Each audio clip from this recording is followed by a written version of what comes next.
Hi everyone, welcome to my channel and welcome back. I'm Jeannie and apparently soap nails are the new trending things this year, so I figured we'd give it a go. So I'm going to be using from Minimalist Dip Powder Strawberry Milkshake. This was part of the Date Night collection, which was recently released, and I thought it would be perfect for this look. So essentially soap nails are just really kind of nude colors, but they're milky, and it's just one color, very basic, very simple, glossy. So it's like milky nude or white or pink. And so strawberry milkshake is the perfect like milky pink that we're going to be using for today's set. So this is going to be a very basic and simple look where I'm really going to be focusing on the execution, because I find when you go very like basic and simple, you notice all the flaws, like you can't really hide it, whereas like glitter shimmers are a little more forgiving. So I'm going to really be focusing on like getting the perfect dip powder mani to make this look very elegant and classy. I'm using my Mani Boss dip liquid, starting with my dip base. The bottle I have is not available in the shop, but her regular bottles that are similar to the white bottles of my activator and top coat that you see off to the left are available. So my dip base is my glue that helps the dip powder stick to my nail. So once I get a thin, even layer of that dip base on my entire nail, I'm going to go ahead and dip into the powder, tap off any of the excess powder. I did make a little bit of a mess because the jar is so full, but while the dip base is still wet, I want to take my precision tool and make sure that I'm cleaning up around my cuticle area and sidewalls, removing any excess product that may have gotten on my skin because I don't want any lifting. And it's also going to help like crisp up and clean up my cuticle line as well. This is going to be the same process for all 5 of my nails, so I'm going to remove most of the dip base from my brush because I don't want too much liquid that's going to flood my cuticles. And I start with my dip base brush about the halfway point or a little bit higher than my nail. I don't want to start at my cuticle area because that could cause flooding. I brush downwards towards my free edge and then I'll work my way upwards towards my cuticle area. This is an air dry, but with this dip liquid, I do have about a medium dry time, so I do have time to make sure that I'm getting clean application of my dip base.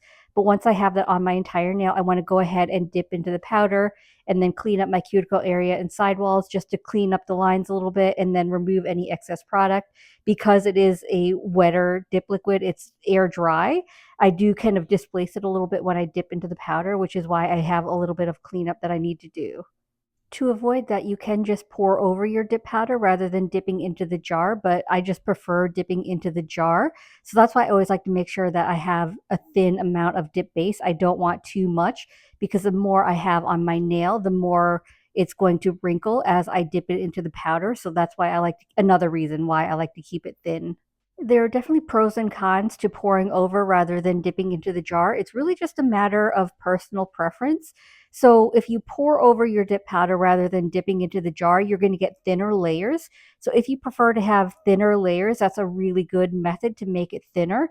But at the same time, because your layers are thinner, you're going to get less opacity. So if you want more color, more opacity, more opaqueness to your nails, you probably want to dip into the jar, or you're going to have to do more pour over layers to get that same amount of opacity. So like if you're working with chunky glitters, if you pour over, you're not going to really get a lot of those chunky glitters that are going to stick to your nail. They're probably just going to fall straight down. So if you want to pick up more of those chunky glitters, it's best to dip into the jar. So that really makes a difference, as well as your liquids. If you're using dip liquids, you can either pour over or dip in, either are fine. But if you're working with gel liquids, I highly recommend you pour over and you don't dip into the jar, because your gel liquids, your gel base is not going to set until you cure it in your lamp. So it's going to stay wet. So if you dip your gel into your dip powder, it could displace that gel, get some of that wet, uncured gel on your skin, which can lead to allergies. So it's always better just to play it safe, put your gel base on, and then pour over on top of that wet gel base so you don't risk moving that gel on top of your skin. I'm just finishing up dipping my last finger, so I'm going to clean up around the cuticle area and sidewalls, and at this time my dip base on my other fingers have fully dried. So I'm going to take a dust brush and dust off the excess powder before I go in with layer 2, and that's going to prevent my dip base brush from gunking up and prevent my layers from being too thick as well. The second layer is just the same as the first, so I'm going to go ahead and just let you watch that, but I'm going to speed that up a little bit.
I like to do 3 total layers of dip powder just to make sure my nails are thick enough but not too thick, but I didn't want to do a third dip into strawberry milkshake because this soap nail trend is really the milky nails, and I thought a third dip would make this look too opaque. So I'm just going to go ahead and cap all my nails in clear as that third layer, and that's going to protect my color. It's going to give me a little extra layer, a little extra strength. And apparently I contaminated my bottle of dip base because you saw those stray glitters that were getting on my nails. So I wanted to make sure that I removed them and then continued to wipe my brush on that paper towel just to remove any of that glitter, because I don't want to get any on my nails because these are solid nails, so the glitters would be quite obvious. Whenever I cap my nails in clear, I always like to apply a little extra dip base just to make sure that clear has something to fully absorb into. And then after the dip base is fully dry, you want to make sure that's fully dry before you start scrubbing, or else you're going to mess up your nails. I take a stiff scrub brush and I scrub off any of the excess powder really well, just to ensure I don't get any graininess or cloudiness with the clear. Although I will say I really love the Mani Boss clear. I find it super clear. I just think it's a really good habit to make sure you're scrubbing off that excess powder.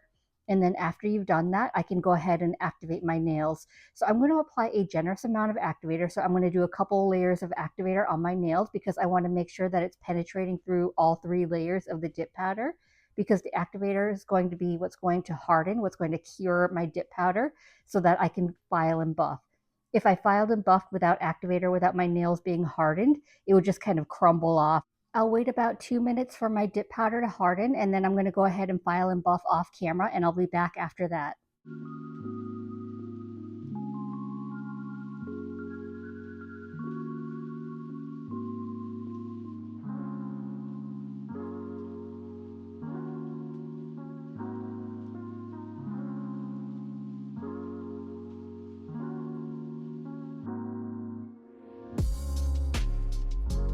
So here's how my nails are looking after I finished filing and buffing, and I really love the way this is looking. It's just a really nice soft pink, very classic looking.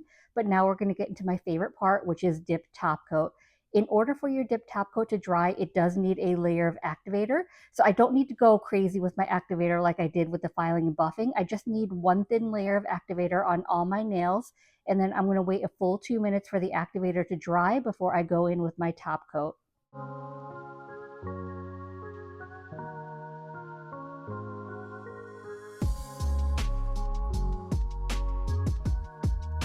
After my activator is dried, I'm going to go in with my first layer of top coat. I'm applying it in 2 to 3 swipes on each nail. I want to be fairly quick about it. I don't want to linger my brush too much because if there's any excess activator, that could harden my brush.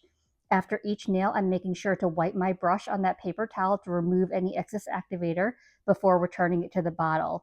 After I'm done with my 5th nail, I can go in with my second layer of top coat. You do need 2 layers to get the maximum amount of shine. So for my second layer, I can take my time. I can take a couple extra strokes. And I also want to make sure that I'm capping my free edge for longevity.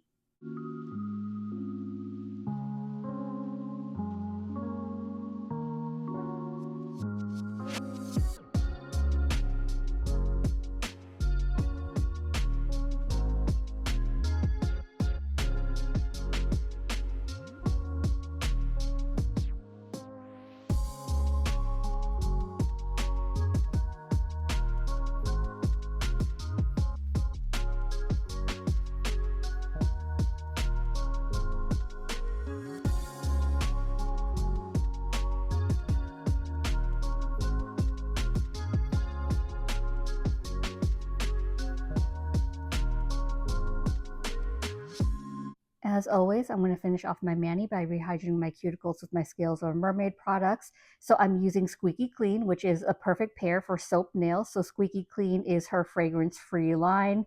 And sometimes when my skin is extra dry, I do like to pair the balm with the oil just for extra hydration. So I'll start with my balm, rub that in, and then top it off with my cuticle oil.